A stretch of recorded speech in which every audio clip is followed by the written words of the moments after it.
The gut microbiome is also responsible for chemical mediators which will affect our mood and behavior.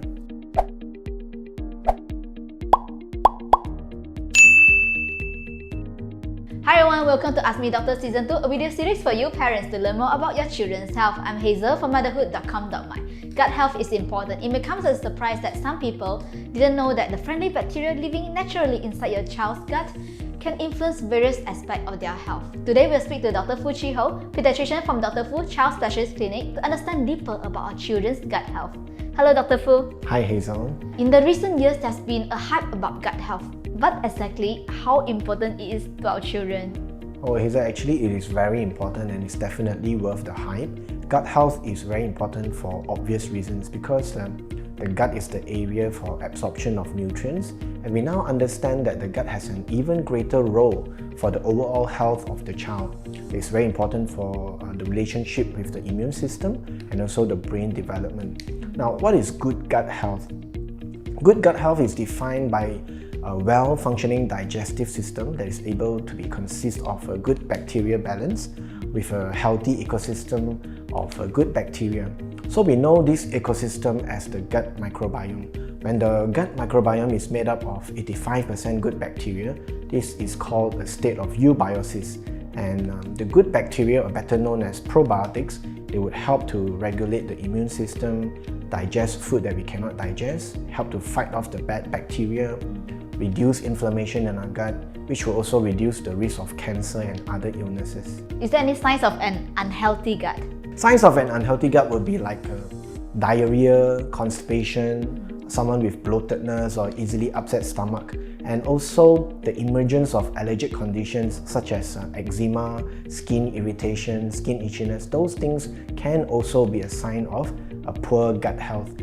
Poor sleep, getting tired easily, chronic fatigue syndrome, all those may be associated with poor gut health. Very surprising, right? Yes, but actually they can be related. A poorly regulated immune system is also both weak, and an overreactive immune system will cause autoimmune condition, which might be associated with the poor gut health as well, as we now know that 70% of immunity lies in our gut. Gut dysbiosis, is it similar to healthy gut? What are the factors that would lead to gut dysbiosis in children? Okay, gut dysbiosis, like what I said just now, right, means that there's a dysfunctional bacterial balance. There's a higher ratio of bad bacteria, alright? So the gut microbiome is now not controlled by the good bacteria, and this would be a problem to our health. The factors leading to this would be high sugar intake, low fiber diet, very processed food, and also there's an unjustified and recurrent use of antibiotics, which will also then eliminate the population of the good bacteria inside the gut. This will disrupt the gut microbiome, and an infection of the gut will also cause problem as well. If a frequent gastroenteritis, it will also disrupt the good population of the bacteria. You mentioned about gut microbiome. Is it true that gut microbiome affect a child's behavior? Yes. Because bacteria population in our gut has a significant impact or influence on our emotional, psychological development. Why do I say so? Millions of bacteria which find our intestine as their natural habitat, and there are more DNA material collectively in this microbiome actually than our own genetic material. So the number of bacteria in our body is as many as the total number of cells that make up our own body, if not more actually.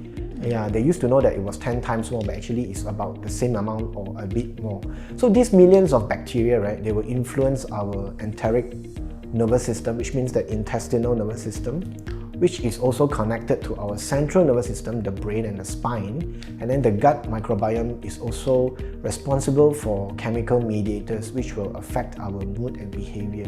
It's estimated that 90% of the serotonin, which is also known as the happy hormones, is produced in our gut. Can you elaborate more on that please, Dr. Fu? A large amount of neurochemical known as the serotonin are produced by the gut cells, and the production is stimulated by the gut bacteria, right? The serotonin is important for our bowel function, the motility, and also our mood. And this relationship actually established the exciting connection between our mood, behavior, and our gut. So I think just my own thought, okay? This is probably why we feel butterflies in our stomach when we are anxious, and when we feel happy, when we have good nutritious food, and we usually feel very lousy after indulging in a high sugar, high fat kind of fast food kind of meal, right? So it's related, isn't it? Yes. So is it true that communication goes both ways, from the brain to the gut and then gut to the brain? Yes. The relationship is bi-directional, okay? The gut is now recognized as a second brain. It has its complex nervous system called the enteric nervous system, and is connected to the central nervous system, which is the brain and the spine, via the vagus nerve. And they influence each other. This is why we call that there's a direct relationship between the gut and the brain, and it's bi-directional. So you understand more of the gut health and brain, the connections.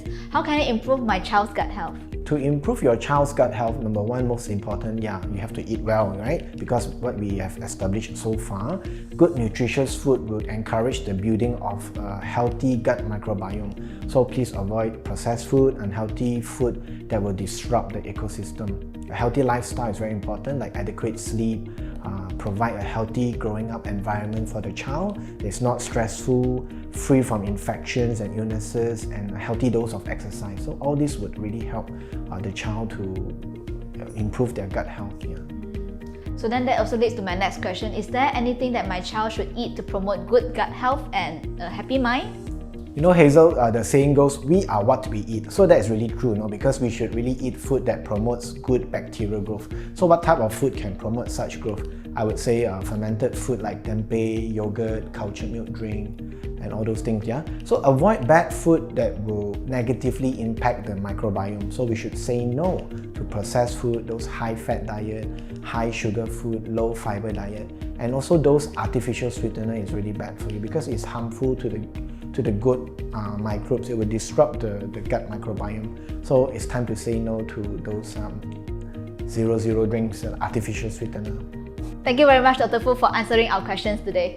Vitagen is giving away free gifts for 10 lucky winners. How to receive the 20 free bottles of Vitagen and a cooler bag? All you have to do is, number 1, complete this sentence. Vitagen is good for health. Tag 3 friends and share this post. This episode is brought to you by Vitagen, the cultured milk drink with probiotics that is clinically proven for a better gut. I'm Hazel. I'm Dr. Fu. This is motherhood.com.my.